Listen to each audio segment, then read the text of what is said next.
to Season 2 of Weaving the Blanket, Stories of Faith, Sacrifice, Martyrdom, and the Episode number 10, Murray DIckson, Part B. I am Reverend David Stevenson. Last week we heard about Murray DIckson and the odd way that in the 1920s God led him into the mission field and to Bolivia. Before we begin, again, I want to acknowledge that most of the following information comes from the book, quote, Red Poncho and Big Boots, The Life of Murray DIckson, copyright 1984 by James B. Palmer, first edition 1969, second edition was 1984. It was self-published by Reverend Palmer. I was privileged to meet Reverend Palmer in his home just a few months before his death. I told him of my dream to do a book or podcast on the IMB, and he was delighted. He gave me permission to use excerpts of his book, and then offered to give me the box of remaining copies of the book, which I gladly accepted. Instead of selling them, I told him that I would ask persons who wanted a copy of this book to donate to the Bolivian Pastors Endowment Fund, which provides salary support for IEMB pastors. Details on how to make the donation and acquire the book are at the end of the podcast broadcast. In next week's episode, I will be sharing new information that even Jim didn't know about Murray's death on the world's most dangerous road, and why many Bolivian Methodists, including me, believe it was not an accident, but that he was murdered and martyred by the Bolivian government.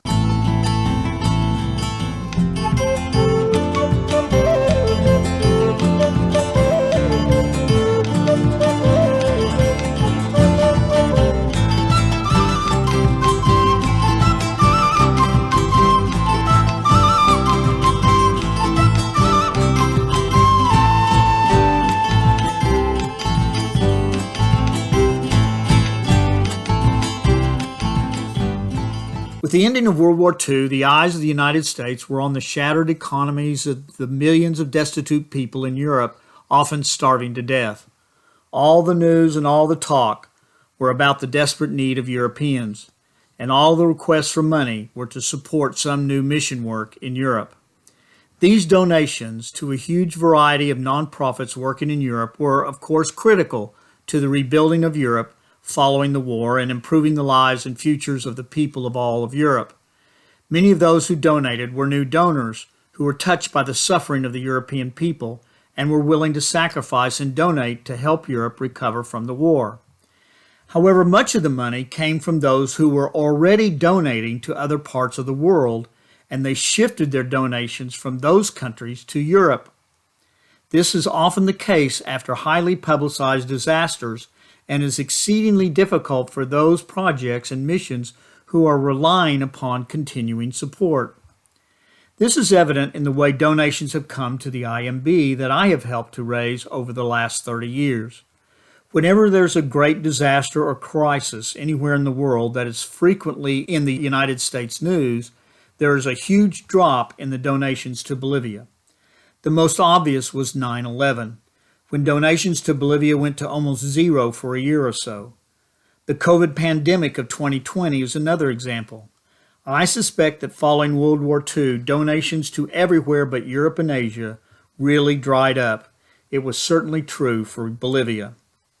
On April 25, 1945, Murray sent a letter to Dr. M.O. Williams at the Board of Missions in New York. Murray was almost panicking. Quote, "The Methodist Church has a tremendous responsibility. It is within our power to change the course of history in these countries in Latin America. If we don't make the mistake of too little, too late. The danger is justifiable interest in rebuilding and reconstructing Europe and the Orient.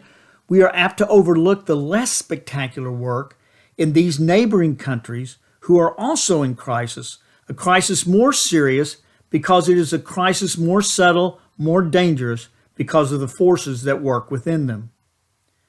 Later he wrote, quote, "If you could hear in person the testimony of the liberals in any Latin American country about the power and the force of our missionary schools in the struggle for democracy, if you could see firsthand the work of some of the dictatorships they oppose, then you indeed would fully understand what is at stake.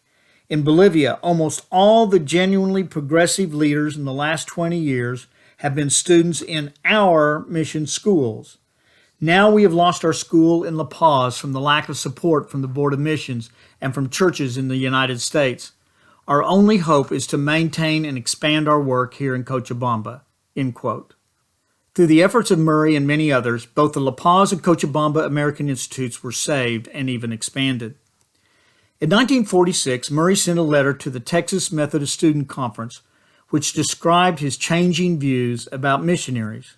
Quote, "Now we are missionaries. It hasn't been long since, as a student at SMU, I was strongly opposed to missions.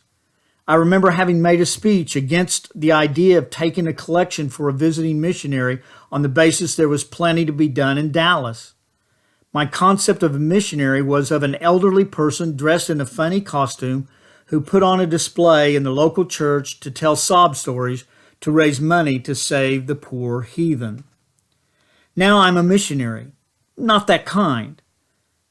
I learned that missions means agriculture, medicine, engineering, education, as well as preaching.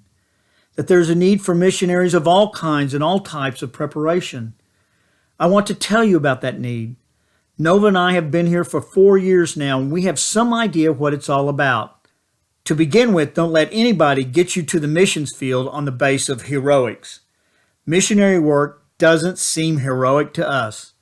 At times, it comes closer to being a grind. There are all sorts of inconveniences. We live at a school. We take care of boys in a dormitory. We are on call 24 hours a day. The food is poor, at times even unpleasant.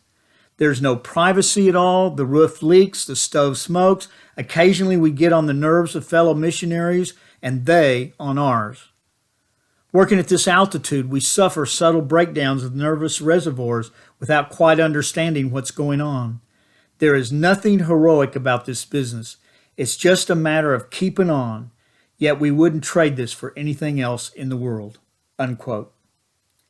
At the end of 1947, Murray, Nova, and their 2 kids had their first furlough, which was a year later than they had supposed to go.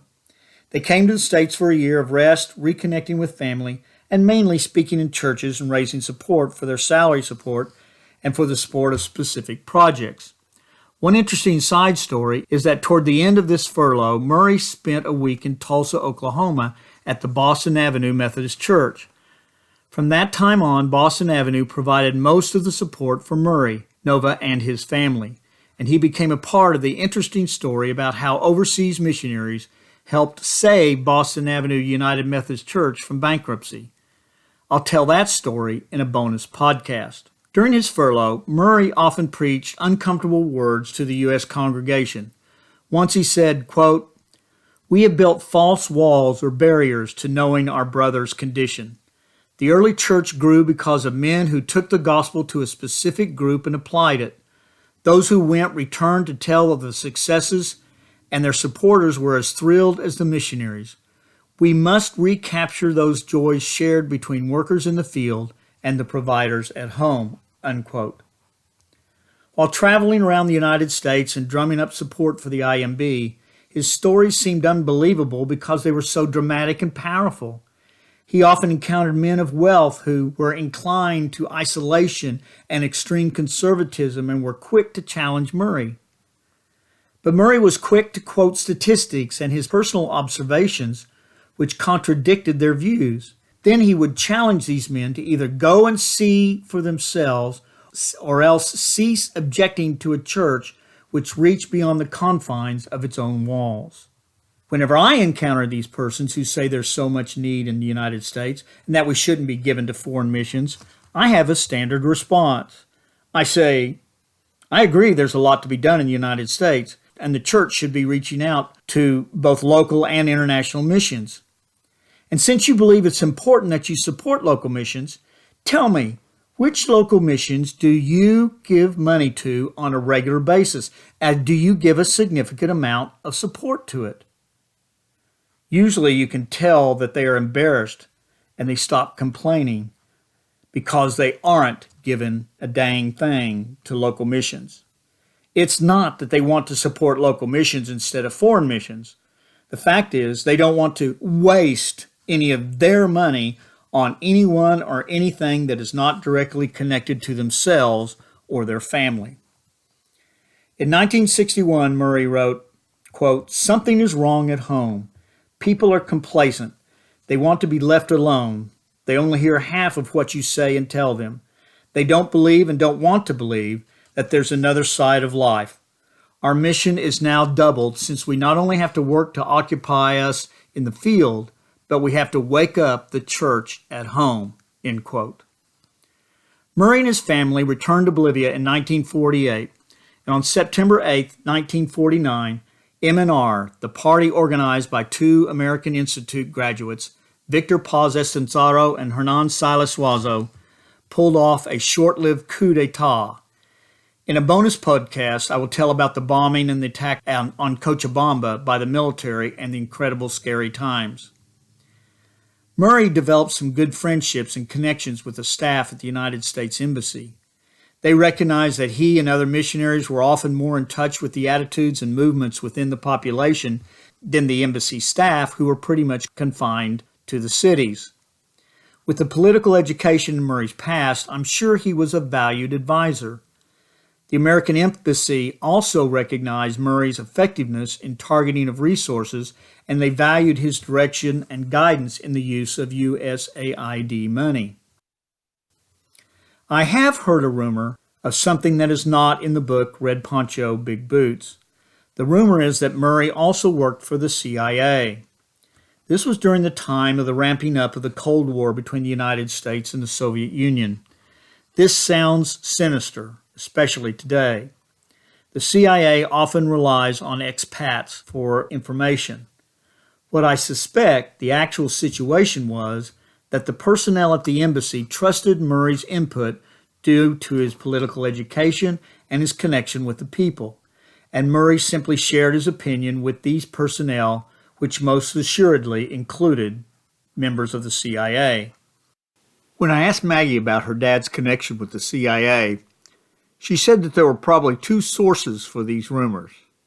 First, anyone who had any problems with Murray over such things as educating the Indigenous, or even parents whose kids got bad grades, might start such a rumor as a way to discredit him and possibly get him exiled. Such an allegation could have permanently discredited him in the Bolivian society.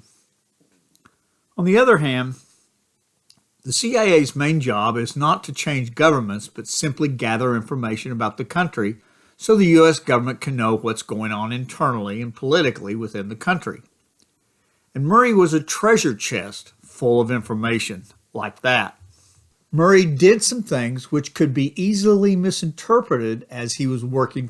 My dad, when he died, I found some letters that he kept copies of letters he sent everyone. And I had found letters that he had written to congressmen and senators right around the 52 revolution. And you have to remember that was also McCarthy era in this country. Oh, that's right. Okay. The 1952 land reform redistributed the land, taking land from the Criollo patrons and returning the land to the indigenous people who had farmed it for millennia.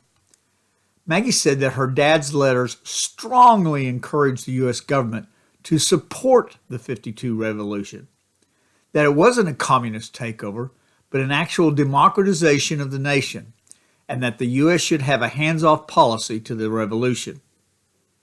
Murray's letters were almost assuredly passed on to policymakers by the CIA or the embassy staff. She also basically confirmed what I expected. Murray was often brought to the U.S. Embassy so that the staff, which obviously included CIA operatives, the staff would ask him questions about what was going on in the country since so few of the agents were working with the Indigenous. So Murray was never a paid CIA operative, but he did manage to help the U.S. take a hands-off approach and tried to convince the U.S. government that this revolution was not a communist revolution, but an authentic native Bolivian movement that was pushing for democracy.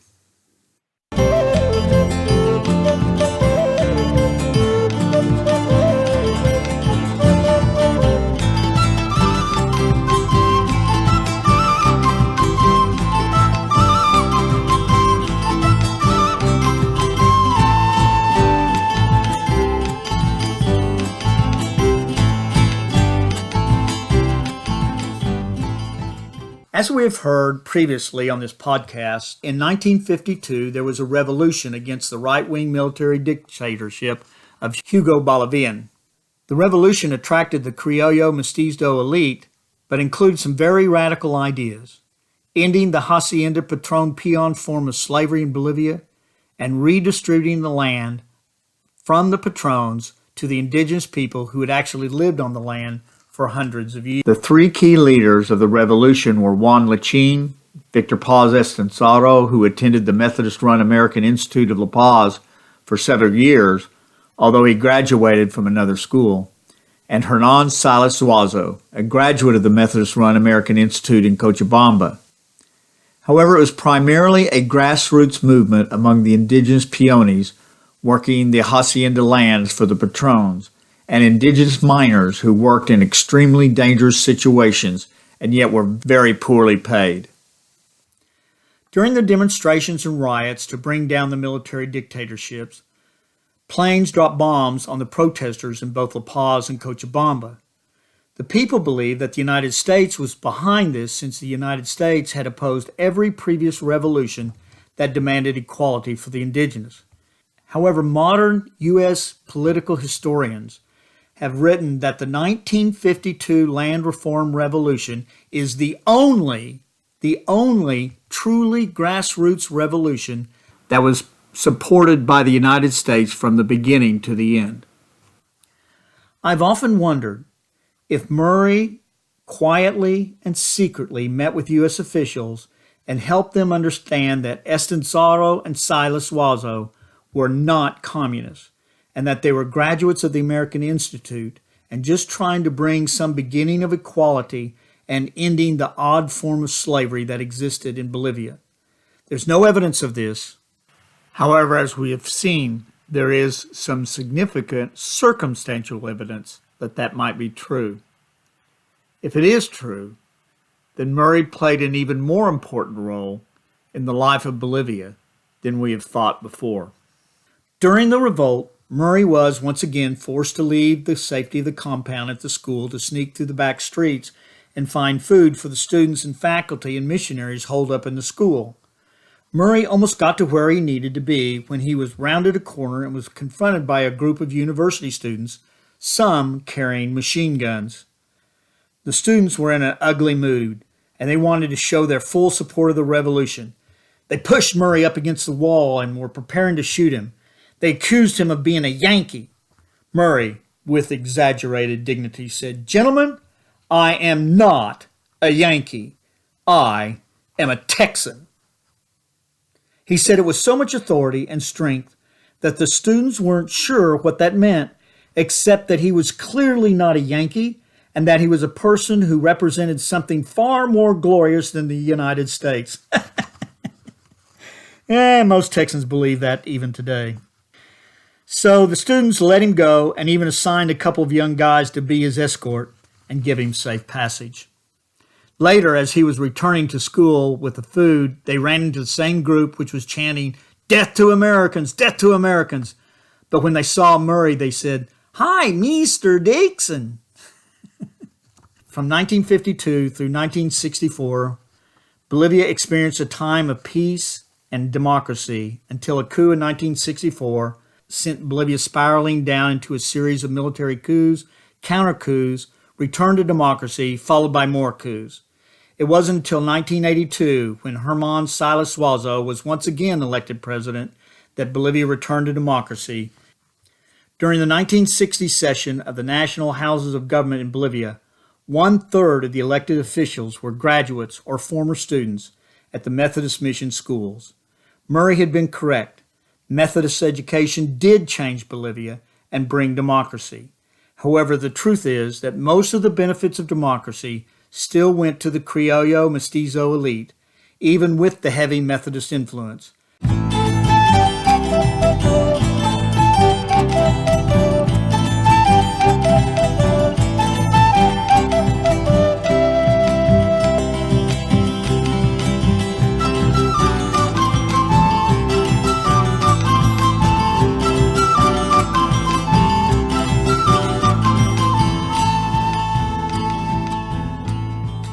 In 1954, Murray was appointed to be the Director of Education for the IMB. That meant that he was responsible for all Methodist-run schools in Bolivia. Murray, for the first time, began to travel extensively outside of the cities. This was really a turning point in his ministry, as he became more and more aware of the resistance to Protestantism by the Criollo and Mestizo populations and began to see the openness to Methodism by the Indigenous. Often as he stopped and visited with Methodist folks in some villages along the way, he would be asked to start a school for the Indigenous. Usually the village had already asked the Roman Catholic Church to start a school there, but the Catholic Church had dragged its feet getting it done. He used to joke that when he started a school, he would actually end up starting 2 schools, because just as soon as the Catholic Church found out that the Methodists were starting a school in some village, the Catholic Church would immediately start one also. Now, of course, the vast majority of the students who attended the Methodist schools were Roman Catholics, and there were a significant amount of Jewish students also. Only a few were Methodists. And remember, Francis Harrington had agreed in 1906 that the schools would not evangelize its students into Protestantism. A very few of Murray's students entered the Methodist ministry and became pastors of the IMB. Mostly, they became doctors, lawyers, teachers, politicians, and worked in the world of business. But some did become Methodists, and they served as youth directors, lay leaders, teachers, and other important jobs within the church. Be reminded that these students were from the Criollo and Mestizo middle and upper classes who attended the American Institute, and the few who did become pastors served Criollo Mestizo churches in the cities. But a very few of those pastors followed the path of Nestor Peñaranda and Professor Molino and were working with the Indigenous. Language was a huge challenge, since very few Indigenous people, especially in the countryside, knew Spanish. They spoke Quechua in the Cochabamba area and Aymara on the Altiplano. Language, dress, culture, music, and the continuous attacks by Catholic priests was a constant challenge. Murray himself began to identify more and more with the people of Bolivia, and especially with the Indigenous. One example of this was his clothing. Following the first furlough, Murray took to wearing a red poncho worn by the Indigenous people, and at that time, seldom if ever worn by the elite. Murray had a pair of large hiking boots sent to him. These became symbolic not only of his travels, but of his becoming more and more concerned of the Indigenous people of Bolivia. In fact, the name of his biography is Red Poncho and Big Boots. Now, when it was called for, Murray would wear a suit and tie when he was in the city. But when he was traveling, Murray had a pair of large hiking boots sent to him, and when he traveled by train, he rode in the so-called third-class compartments, which were the cars that the Indigenous were required to ride in. In fact, when he was in the States, he would travel in the Negro-only rail cars as a form of protest and solidarity with the black community. But the work and the growth of the church was agonizingly slow. There were less than 1,000 members of the IMB at the time. In 1954, Murray wrote about an event that happened to him that encouraged him to continue to work hard for developing churches for the Indigenous. Quote, "We were discouraged and homesick. Even more poignant than the apparent failure of the work were our difficulties with language and adjustments to strange living conditions. Then one day an elderly Bolivian pastor, a mestizo, came to see us. He wanted us to be treasurers of a fund that he was starting to build a new church. We thought the old man was crazy. How could 15 poor members in a community where even visiting the Protestant church might cost a man his job, how could they build a church? But when I protested, the old man smiled and said, 'Son, God will provide.' He left a generous contribution to start the fund. He regularly came and gave back a portion of his own small salary to apply to the fund.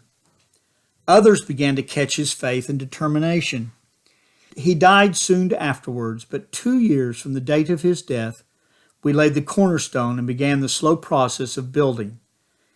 These miserably poor people themselves raised half the cost of it, And after they got the unfinished walls crowned with a floor, before they even had a ceiling or a floor or glass in the windows, they doubled their giving to the Indian work in Anchoraimus, which was poorer than they were. As the church went on to completion, we learned the second important lesson, the power of faith and the victory of sacrifice." Unquote. The church that was built was the first and today is the main Methodist church in Cochabamba. Murray believed that the Christian mission involved the whole person. How could anyone preach the love of God to the indigenous people when their stomachs were empty, or they were oppressed, or they were uneducated, or they were dying from bad water with a high infant mortality? If a pastor was preaching, but not also helping the community to address these incredible, overwhelming problems, then their preaching was hollow and meaningless. Murray became involved in many different projects to improve the lives of the indigenous, whether they were initiated by the Methodists or other Protestant churches, by nonprofits, by local pastors, or by USAID.